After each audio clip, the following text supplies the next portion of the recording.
ก็ถือว่าเป็นกิจวัตรเป็นข้อวัดเนี่ยก่อนของเราสิรับพรใช่ก็ได้ฟังธรรมทำการให้เน้นให้สังฆลีพวกเขาได้ขัดจิตขัดใจหรือว่าเมจังหันแบบลองให้มาอยู่กับตนเองคือใจมันกระวกกระวดนะใจมันกระซับกระส่ายมันนิสัยเด็กน้อยนิสัยสันสานตญาณบางคนก็เกิดเป็นลิงมาก่อนกระวอกกระแวกอยู่นิ่งบ่เป็นนะจับหันจับนี่ไปหันไปนี่ลูกนั้นลูกนี้ปีนต้นไม้แน่เฮ็ดจังสันจังสี่สารพัดแบบนิสัยแต่ละคนลองมาฝึกนิ่งๆอยู่กับพุทโธอยู่กับปัจจุบันซะนะบ่อยคิดเรื่องอนาคตเรื่องเวียกเรื่องงานเรื่องอย่างสิ่งต่างๆที่อยู่เฮือนอยู่ศาลเฮานะลองฝึกซะลองอยู่กับตนเองคือครูอาจารย์เพิ่นว่า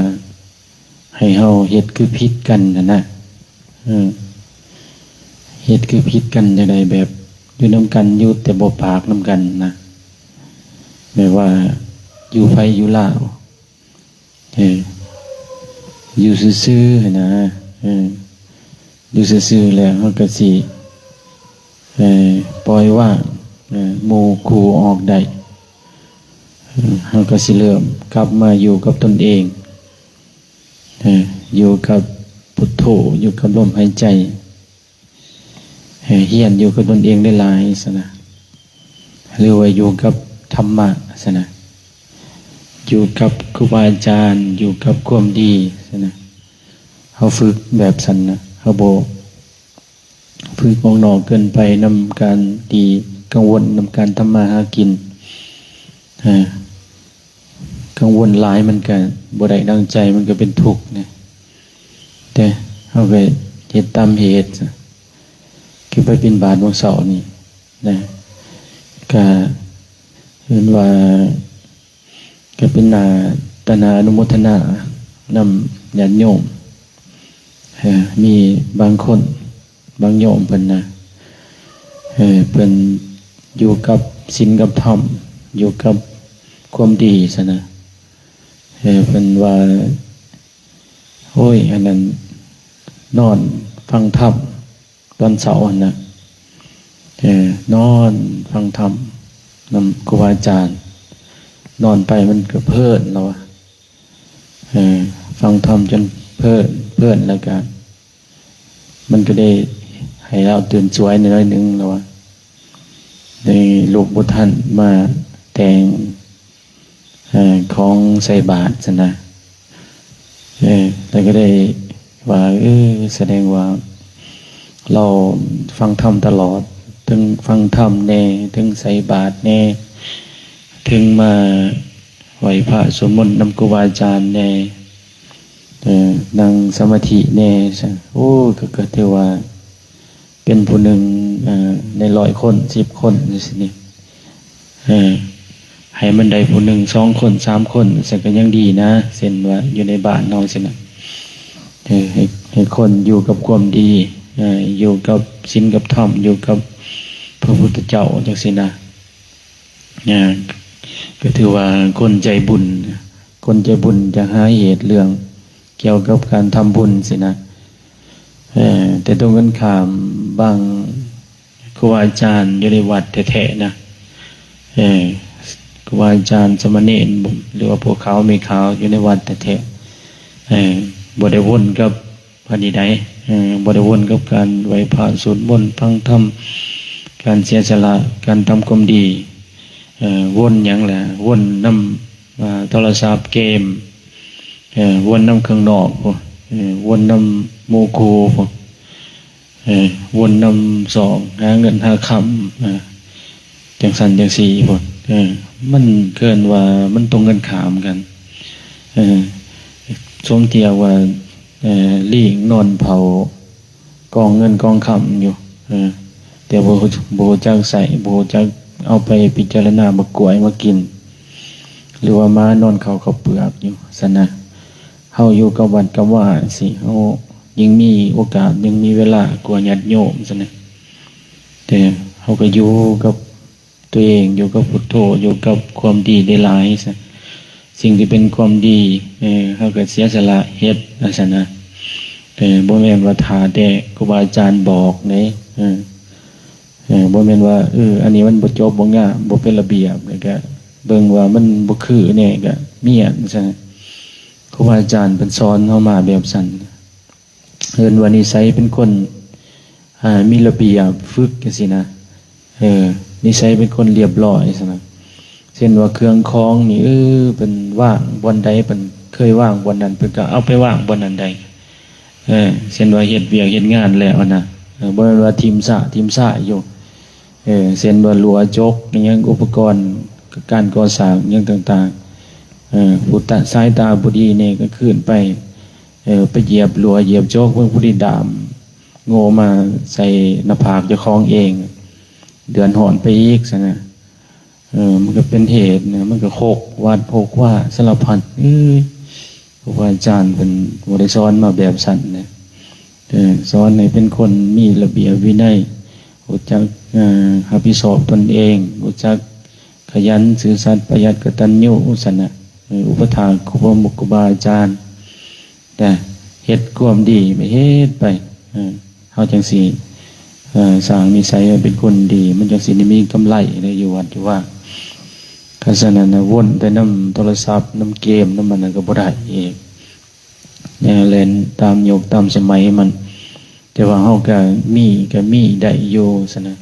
แต่ว่าเฮาจักเบรกเจ้าของซะนะเบรกเจ้าของคือยังสิ่งที่มันเป็นอบายมุขสิ่งก็บ่ลินได้ประเภทเกมนี่มันเป็นอบายมุขในสังกะรีบอยเห็นบ่แต่ก่อนเขาติดอย่างติดการพนันติดเหล้าติดนั่นน่ะบัดนี้สมเที่ยวเดียวนี่คนติดเกมเฮ็ดให้เฮาเอิ้นว่าบ่ได้เวียกได้งานหิวอยู่หิวนอนเสียสุขภาพเป็นอันหนึ่งอีกมันแอบแพงมันมาใหม่นะสังคมสมัยสมือนี่คือครูบานี่ยอมรับว่าเล่นโทรศัพท์คือกันมีโทรศัพท์คือกันแต่3 ปีมานี่บ่เคยเล่นเกมจักเทื่อบ่เคยเข้าไปเกมนะบ่เคยเล่นนะแต่บวชมาทำอิฐนี่บ่เคยจับโทรศัพท์บ่ได้เล่นโทรศัพท์เป็นปี2 ปีเป็นปีปลายนี่แหละแต่ว่าฝึกตนเองขัดเกลาเจ้าของเองเอิ้นว่าพัฒนาตนเองซะนะบัดมาแล้วเฮาก็ฮู้ว่าการที่เฮาเป็นจังซี่เฮาก็เริ่มช่วยตนเองได้เฮาก็เริ่มมาเสียสละสิ่งเฮาก็ใส่วัตถุตัวนี้ให้มันเกิดประโยชน์ซะนะคือเหมือนเป็นอุปมาแล้วเหมือนมีดจังซี่คันเฮาใส่เกิดประโยชน์มันก็เกิดประโยชน์จ้ะมีดนี่เฮาใส่ไปทางใหม่เสียหญ้าเสียสวนมะเขือเทศตัดใหม่เฮ็ดให้เกิดประโยชน์มันก็เกิดประโยชน์ซะนะแต่ถ้าเฮ็ดให้เป็นโทษมันก็เป็นได้เส้นร่องเบิ่งเอาไปพันหัวคนซะนะเอาไปตีคนเอาไปฆ่าคนซะร่องเบิ่งมันสิเกิดหยังขึ้นมาซะนะส่วนเทียบคือกันเด้โทรศัพท์เฮาไปเล่นเกมหมกมุ่นเบิ่งแนวบ่เป็นตาซะนะสร้างกรรมใหม่ไปเรื่อยๆเสริมราคะอยู่ฮ้อนผ่าเรื่องเด้บ่ว่าแต่ทั้งในทั้งนอกคือกันได้ฮ้อนลูกฮ้อนเมียย้อนได้เบิ่งนอกลูนอกทางก็ได้มันตัวนี้นะมันย้อนหยังย้อนเฮาโลภกันคุยกันบ่เป็นตาญาซะนะมีผัวมีเมียก็ยังไปคุยกับคนอื่นซะนะตัวว่าบ่มี ผัวบ่มีเมียโสดอยู่บางคนนะแต่ก็เป็นโทษอีกสุดท้ายก็ลักเล็กยกน้อยนะสอนเงินสอนคำได้เพื่อไปให้เขาซะนะนั่นมันก็เป็นโทษให้มาสู่กับครอบครัวบ่เป็นสุขอีกนะเรื่องว่าไพ่มาใหม่ได้โทรศัพท์ว่าเป็นธรรมดาได้คันเฮาบ่รู้จักใช้มันก็เป็นโทษฉะนั้นครูบาอาจารย์เพิ่นให้เฮามีสติหลายๆในการใส่มันคือเฮาสองสมัยถึงมือนี้เฮาเอาธรรมะเข้าไปเพราะว่าคนมันมีโทรศัพท์เบิดทุกคนซะนะเฮาเอาธรรมะเข้าไปบางทีเขาเกิดเอิ้นว่าเกิดสิ่งที่มันทุกข์แห้งหั่นนะเขาบ่มีทางออกที่เขาเลื่อนไปเจอธรรมะเขาก็ฟังแล้วก็ลองปฏิบัติตามแล้วก็ทำใจเขาอาจจะหลอดในขณะนั้นอาจจะพ้นทุกข์บ่หรือว่าอาจจะช่วยตนเองได้สติขึ้นมาคือบางคนสิฆ่าตัวตายบ่กินยาตายบ่ได้ธรรมะว่าให้กำลังใจเขาซะนะเขาก็เกิดสติขึ้นมาเขาก็ช่วยตนเองได้ก็ได้หลอดชีวิตไปซะนะคือว่าวันนี้มีออกเพิ่นก็ฟังธรรมะก็ย้อนนำโทรศัพท์ในตอนเช้าเพิ่นฟังครูบาอาจารย์เทศน์เพิ่นก็เอาไปฟังนอนฟังมันก็ได้สติได้ปัญญามันเกิดประโยชน์ตนเองเกิดประโยชน์แก่คนอื่นซะนะเพราะฉะนั้นเฮาสิเอาใส่มันในทางลบซะนะเฮาต้องใส่ในทางบวกประโยชน์ของการที่เฮาสร้างเหตุนะคนเฮามันอยู่ที่สติปัญญารู้จักเบรกเจ้าของแนวใดมันบ่ดีก็เบรกแนวใดมันดีก็เฮ็ดเอาเขียวเอาก็ทำเอาคือว่าคนใจบุญนะหากมาหาเหตุแต่ในการทำบุญคนบาปก็หาเหตุในการทำบาปไปใส่บ่อยหยุดก่อนจะมาจะไปบอกธรรมะเบิดก่อนคนเอาใจเย็นมันอยากลูกก็บ่ต้องลูกขัดใจแล้วขัดกิเลสเขาเคยใจมันคิดอยากไปนั่นขึ้นอยากไปนี่ก็วอกก็แวกเนี่ยมาวัดเนี่ยมันลองขัดใจแน่สนะเป็นการที่อันนี้เห็นว่าในสังกะรีนั่นปวดไปลีไปอันนั้นนะ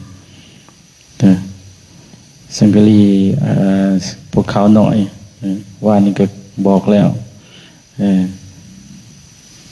มันเคยในเด็กก็บอกกระแวกเคยบ่อยู่บ่เศร้าเนี่ยแต่ก็เฮาก็ฮู้นิสัยเด็กน้อยฮู้แต่ว่าเฮาบอกได้เฮาก็บอกไปสอนได้เฮาก็สอนไปแต่มันก็เป็นเรื่องของแต่ละคนนะเป็นเรื่องของแต่ละคนนะคือนิสัยของแต่ละคนนิสัยเด็กน้อยซะนะถ้าต้องรู้นิสัยมันได้เด็กน้อยคือกันเลยเช่นว่าหน้าที่ของเฮาก็คือเบิ่งนะไปคุกคีก็มันลายก็บ่ได้นะเช่นว่าเฮามีลูกมีหลานสินี่ลูกมันข้านไปลิ้นนั่นลิ้นนี้คันเอาไปอันนั้นมันลายมันก็โวยวายกันได้หายกันนะมันบ่ได้ข้านไปหันข้านไปนี่นะบางทีมันก็สิข้านไปคุบไผ่ข้านไปคุบไผ่เนี่ยเขาก็ไปย่อมันออกมาอีกซะนะมันก็ข้านไปอีกเมื่อมันข้านไปย่อข้านไปย่อออกข้านไปย่อออกซะนะวันล่องเบื้องบนนี่ล่องยังนะล่องให้มันไปข้านไปให้มันจับนะมันก็ว่าถึงแก่ความตายดอกคันจับไฟคันจับไฟฟ้าแห้งสูงมันอาจจะตายแต่ว่าก็ล่องให้มันจับนิดหน่อยก่อนนะซ้ำใดซ้ำหนึ่งนี่นะมันสิหูว่ารสชาติของไฟรสชาติของความหอมรสชาติของความทุกข์มันสิซ้ำใดนะวันนี้มันจับเลยมันก็หูเลยมันหอนนะวันนี้มันสิให้มันข้านไปอีกแต่ที่ 2 ที่ 3จากมันก็บ่ข้านไปนี่แหละนี่แต่ว่าเขาปล่อยไปโลดเนี่ยเบิ่งไปแต่เขาก็บอกมันคันว่าบอกฟังก็ฟังไปมันบอกบ่ฟังก็แล้วเขาแล้วเรื่องของมันนะเป็นกรรมของมันจังซั่นนะคนเฮากันแดครูอาจารย์บอกบ่ฟังก็ปล่อยเขาไปให้เขาเฮ็ด นี่เอิ้นว่าให้มันถึงที่สุดทุกข์ที่สุดแล้วคนเฮามันบางครั้งมันดื้อมันด้านบ่คือกันเด้บางคนก็บอกกับฟังเป็นคนเข้าใจง่ายฟังง่ายซะบางคนก็ดื้อด้านเนี่ยนิสัยบ่คือกันสร้างเหตุมาบ่คือกันแต่ละคนฉะนั้นมันก็สิได้ผัวได้เมียคนเดียวกันแต่สิได้ต่ำสูงก็สิคือกันเบิดและดำขาวก็สิคือกันเบิดเนี่ยย้อนว่ากรรมไผกรรมมันความร่ำความรวยก็สิซ้ำกันเบิดนะจะมีรถคันหนึ่งเขาก็มีรถคันหนึ่งอันนี้บางคนก็มีบางคนก็บ่มีเฮือนมีศาลมีจังซั่นจังซี่มีสติปัญญาหาความฉลาดถึงแต่ละคนนะมันบ่คือกันนะฉะนั้นมันอยู่ที่การกระทำอยู่ที่เหตุพุทธเจ้าว่าบุพเพจักตปัญญุตตาการสร้างสะสมบุญมาเป็นเหตุให้เฮาได้มาเนี่ยเฮาเคยสร้างสะสมบุญมามันก็เป็นเหตุเป็นปัจจัยต่อเนื่องแล้วก็มีอีกซะนะบุญที่เคยสร้างมาไว้ก่อนมาไว้ก่อนคือหยังในอดีตก่อนในศาสตร์ก่อนในครั้งก่อนในมือก่อนซะนะมันก็เป็นนุ่นเป็นเหตุเป็นปัจจัยให้เฮาได้มีสติมีปัญญาฉะนั้นคนเฮารู้แล้วว่าการที่ทำเหตุย่อมมีผลตามมาซะนะเฮาก็ทำเหตุหาเหตุดีสร้างดีหาเหตุสร้างคุณงามความดีไปเรื่อยๆอย่าหาเหตุสร้างบาปซะนะเอาแกพอนะนั่งสับประงกนะพวกเจ้าเขียวรับเลยกลางคืนเล่นเกมบ่จักยึดโทรศัพท์ไว้นั่นไงเอาโทรศัพท์มาแต่ไปยืมไปขออายมาเพราะว่ารักมาลินนะลินอยู่วัดอื่นบ่ได้ก็ได้มาลินอยู่นี่บ่จักอยู่วัดจันทร์สว่างละหายดิอยู่นี่ลินคือว่าวเนี่ยลินก็คือลินเป็น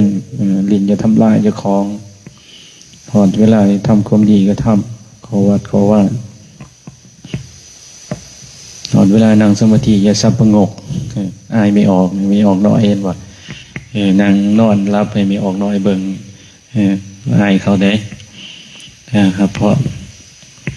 ยัตถาวะริวหาปุระปริปุเรนติสังขรังหิวะมีวะอินโตตินังเปตนังอุปกปติหิสิตังปฏิตังตุมังคิปะเมวะสมินสันโตสัพเพปุเรนตุสังกปาจันโทปนะระโสยะถามณิโสติระโสยะถาวิวัสสันตุสัพพะโรโควินาศสันตุมาติภวันวันตารายโยสุขีติกายุโกภวะอาภิวันธนาสิริสะติสังวุฒาวจายิโนยะตาโรธรรมวันทันติอายุวันโนสุขังปารังภวันตุสัพพมังคารังกันตุสัมปติวัตาสัมภพุทธานุภาเวนะสัทธาโสติภวันตุเตภวันตุสัพพมังคารังรักขันตุสัมปติวัตาสัมภธรรมานุภาเวนะสัทธาโสติภวันตุเตภวันตุสัพพมังคารังรักขันตุสัพปติวัตาภะสังฆานุภาเวนะสัทธาโสติภวันตุเต